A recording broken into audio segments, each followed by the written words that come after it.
Hello and welcome to How I Zero Draft. Today I'm going to be working on the story I previously outlined in a video, the Ghost Sister Haunted Tattoo story. I don't have a title yet. I'm going to link the first two videos about this project down below. The first one was about brainstorming and initial idea development, and then the second video was an outlining example. And I do recommend watching at least the outlining video for more context, but it's not required. Because we're going to start with the outline that I had at the end of the outlining video. Before we get into it, a quick note on the program I'm using. This is Scrivener. I have used this program for like 10 years and I love it, but I recently had to update my operating system, so my old version of Scrivener that I'm used to doesn't work on this computer anymore. I'm using Scrivener version 3 for the very first time, so if I seem a little unfamiliar with this program, that's why. Oh, also, I'm gonna put some supplementary written materials on my Patreon. And it's not going to be behind a paywall, like you don't have to be a patron to see the corresponding post. But I will do patron exclusive things in the future, and if you would like to support my writing and my video making, specifically if you would like to see more in-depth writing videos like this, I very much appreciate if you do choose to become a patron, because these videos are a lot of work. Alright, let's get into this. So here I am setting up my Scrivener document with the 27 chapters. And as I mentioned, this is more or less what I had at the end of the outlining video. It's about 1,000 words. I've been brainstorming here and there over the last year or so, and I've come up with a few more details. Instead of an older sister and a younger sister, I think they're actually going to be twins. And after several hours of perusing baby name websites, I have decided on some names. The main character is going to be Charlotte, and she goes by Charlie, and the ghost sister is Penelope, and she will cut you if you call her Penny. So, you know Charlie is definitely going to call her that all the time. Now, for me, zero drafting is just a lot of idea development. I'm taking this vague skeleton outline and putting some flesh on it. And it involves a lot of brainstorming, like in the first video I did about this project. I just keep asking questions and exploring possible answers and seeing what I like, seeing what sticks. It's all about getting specific. So let's start with one of the ideas I had that really sparked and made me go, ooh, that's good. I was brainstorming options for the miserable living situation. In chapter 2 here, it says that Charlie has a crappy roommate. But what specifically does that look like? There's a whole spectrum of crappy roommates. Like, is the roommate just super controlling and constantly nagging Charlie for every little thing? Like, every piece of food is labeled with the roommate's name, and there's a laminated list of house rules that are strictly enforced. The roommate's general attitude is just very judgy and bossy and holier than thou. And that's not the best living situation. Like, it's annoying and it provides some conflict, but it's on the nicer end of the crappy roommate spectrum. So what if we flip that and the roommate is super messy, just a total slob and really inconsiderate, always playing loud music and inviting people over at all hours of the night. Maybe the roommate's significant other practically lives there without paying rent and is just freeloading, and they both keep eating all of Charlie's food. Or we can go even further and have the roommate be like an actual nightmare. Like, maybe they're an alcoholic, or they do drugs, or they deal drugs, so shady people are constantly coming over. Maybe they're constantly late paying rent and bills, or they just don't pay for things, or they borrow money from Charlie. Maybe the roommate even steals from Charlie, like pawns off some of her things to pay for partying. But I decided no to all of that. I wanted a crappy roommate that wasn't just an environmental problem, but rather an emotional problem. So my first thought was, oh, she's in love with her roommate, but it's unrequited. And that's good, but we're gonna take that a step further. Charlie lives with her recently ex-boyfriend because neither one can afford to move or afford this place on their own, so they're still awkwardly living together until the lease is up. And while Charlie has been hoping that they'll reconcile because she's still in love,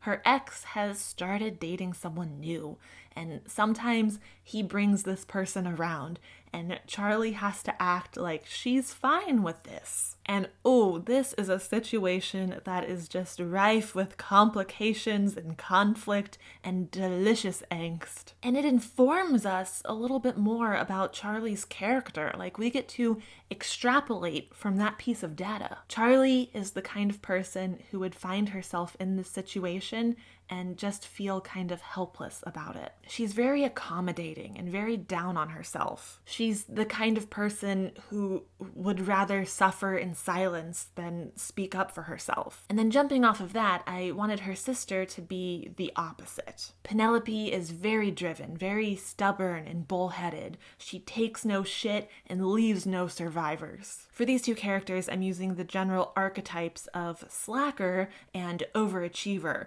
but we want to dive deep into those qualities and figure out why. Like, Charlie isn't a slacker because she's just lazy. Like, she's probably depressed. She feels like a failure. She's probably tried in the past, and she's tired of never being good enough. She stays in this crappy living situation because she doesn't have the self-worth to be like, hey, I deserve better than this. Okay, so that's some of the basic idea development I've been mulling over, and now let's get into the actual zero drafting. I'm gonna be working in Chapter 2, which is where we meet Charlie. Chapter 1 is actually gonna be more of a prologue, and I am gonna write that later. In the prologue, we meet Penelope. She is working in her school's lab on her important project, and I still haven't figured out the details of that. I think it's gonna be a robotics thing. Like, I'm gonna watch some Robot Wars as research, but it might be some kind of app development or software, gaming, engineering thing. I don't know. It's gonna be something smart that I'm gonna need to research a lot because I'm a writer and I don't know math and science and engineering. But I do know that the prologue is going to end with Penelope dying. Still not sure exactly how that's gonna happen. This is a murder mystery, and right now, the murder is still a mystery even to me. So, we're starting with Chapter 2. And basically, my zero drafting process is just writing a synopsis-like rundown of things that happen. It's very dry and basic, and it's just like a sequence of events. And over the course of zero drafting, I gradually expand things and add more details as they come to me. So, here we go. Charlie wakes up with a start. Her tattoo is hurting. She thinks briefly of her sister because they got the tattoos together on their 18th birthday, back when they used to be close, back when they still spoke to one another. Charlie is almost tempted to text Penelope just to say hi and check in. She misses her sister, but she doesn't text because why would Penelope want to hear from her? Charlie has already tried reaching out over the years, and getting ignored again and again just hurts. She doesn't want to bother her sister, who clearly hates her. Charlie gets ready in her room. She hears cooking noises and voices in the kitchen. She starts to feel anxious about going out there and seeing her ex. She's very avoidant of the situation. She is not confrontational at all. She stays in her room as long as possible, hoping that they'll finish up and leave, but she's gonna be late for work at her crappy job if she doesn't leave soon, so she exits her room. In the kitchen, her boyfriend is cooking breakfast for his new girl, and he never did that kind of thing for her, so that sucks. Every day, she loses a little bit of hope that they'll get back together, but she doesn't lose it all. There's still a flame in her heart that burns for him, even though it's burning her up at the same time. The three of them have an awkward encounter. Nobody is outwardly mean, but it's very clear that Charlie is not wanted here. She feels like she's intruding on their alone time. She feels like a third wheel in her own home. As Charlie is leaving out the front door, she overhears them talking quietly. Why does she still live here? She doesn't really have anywhere else to go. She can't stay with a friend. She doesn't really have any friends. But don't worry, babe. The lease is up soon, and then we can start looking for our own place together. As you can see, my zero drafting process does not always involve using proper grammar or punctuation or even complete sentences. It's very much like a rough blueprint at this stage. Though sometimes I do write actually nice sentences or sections. Like, I don't hate the line about the flame burning in her heart and burning her up. But let's actually take a minute here to go back to that little dialogue section and unpack it and flesh it out to show you what that looks like. As Charlie slips on her shoes at the door, she can hear the low voice of New Girl over the sizzle of the bacon on the stove. I thought you said she was moving out. David lets out a little sigh, like this isn't the first time he's had to explain. She doesn't really have anywhere else to go. She can't just, stay with a friend? His next words are a murmured confession. She doesn't have many friends. Charlie winces. It's not a false statement, but it still stings like a slap. New Girl must be looking displeased with that response, because David quickly goes on in a comforting voice. Don't worry, babe. The lease is up in 2 months. Then we can start looking for our own place together. Charlie swallows back the rise of emotions in her throat and rushes to leave the apartment before she has to hear any more of this conversation. So yeah, that's what unpacking looks like for me. I took that messy little section of 56 words, I fleshed it out and made it read a lot nicer, and I tripled the word count of that section. Moving on. Charlie gets to the bus stop just as the bus is pulling away. Damn, she was too slow leaving the apartment, and now she's gonna be late for work.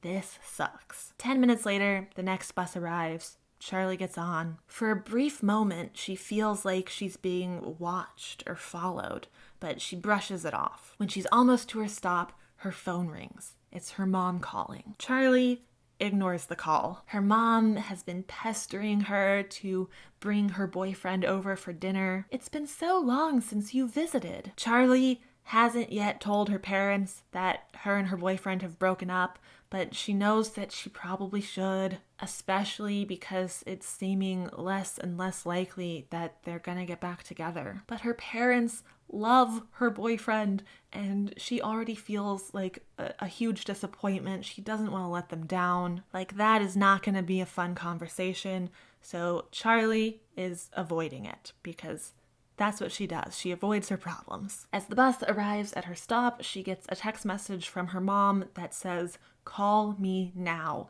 but she ignores it. Charlie goes into work, and her frowning, angry boss snaps at her for being late again and tells her to hurry up and clock in and go greet that table in your section. For a brief flicker of a second, Charlie thinks she sees Penelope out of the corner of her eye, but when she looks again, nothing is there. Charlie rushes over to the table to go talk to the customers. Her phone starts going off in her apron. The ringer isn't on, but it's vibrating against her pens, and the customers can tell her phone is buzzing, and they are not pleased. It's a table of 4 older women, very "Can I speak to your manager?" Karen types. Charlie apologizes and sends the call to voicemail.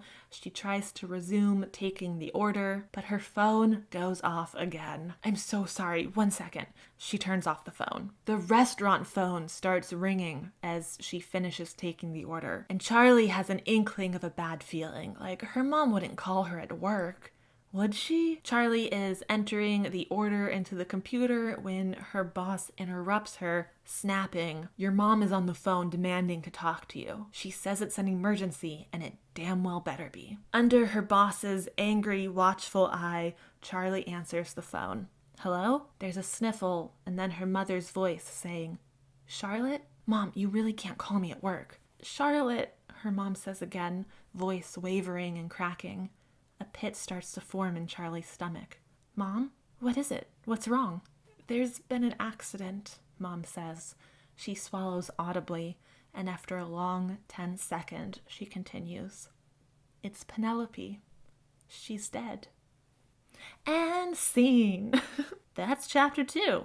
It is 837 words in this rough zero draft state, and it'll probably end up being about 3,000 words total, maybe a little bit more because it's an early chapter that needs to have more establishing points like character introductions and appearance descriptions. We have to establish how much Charlie's life sucks through showing, not telling, and that takes more words. Like, I can't just say, oh, it's a table of bitchy Karen types. I have to reveal that bitchy entitled attitude in their dialogue and their actions. Like when Charlie greets them and asks, are you ready to order? One of them can give a snappy reply like, well, we've been waiting for 10 minutes for a waitress, so I would hope so. When Charlie's phone goes off, even though she's very apologetic, one of them gets kind of huffy and like snaps her menu shut and is like, is there another waitress who could actually serve us? Or maybe there's a manager we can speak to. And it's this unpacking part that takes the longest amount of time for me. Like the zero draft basic synopsis part is very easy and fast for me. Like it really just feels like a detailed outline. At this stage, I can do like 800 to 1,000 words in 20 minutes. But it's not like proper writing. It's not something that I would ever show another person, except for right now where I'm showing all of you. But this zero draft stage is meant to be rough and meant to be for my eyes only as I still figure everything out. Like I might be moving whole sections around or making big fundamental changes. Like I kind of defaulted to crappy waitressing job because I myself had a crappy waitressing job for 6 years. So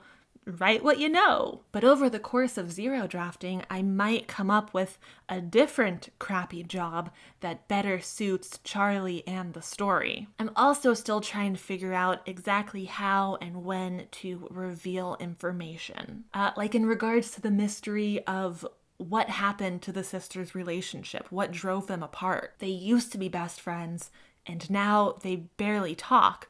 So how and when are we going to learn exactly what happened? That kind of story plotline weaving requires a more delicate hand than just this zero draft storyboarding nonsense. And there are a lot of plot lines and story arcs that I need to figure out how they end so I know how to handle their beginnings. Like the whole situation with her ex-boyfriend and his new girlfriend. What is their role in the story? How prevalent are they going to be? Why exactly did Charlie and her ex break up? And where is that storyline gonna go? Like maybe her ex-boyfriend eventually wants to get back together with her, but by that point, Charlie has grown enough and she has more self-respect and she says no. I still gotta brainstorm that relationship arc as like an independent storyline. And it's developing individual plot lines like this that lends to the most jumping around. I love jumping around. I am 1,000,000% a non-chronological writer. And to show you a little bit of what that looks like, let's use this as an example. So let's say that her ex-boyfriend does end up wanting to get back together, and we have that plot point. I can take a look at my outline and figure out where that might happen, and then jump directly to that chapter and write a little bit about that. Like this would probably happen in the beginning of Act 2 in the old world juxtaposition section. You know, for so long, all Charlie has wanted was to get back with her ex-boyfriend.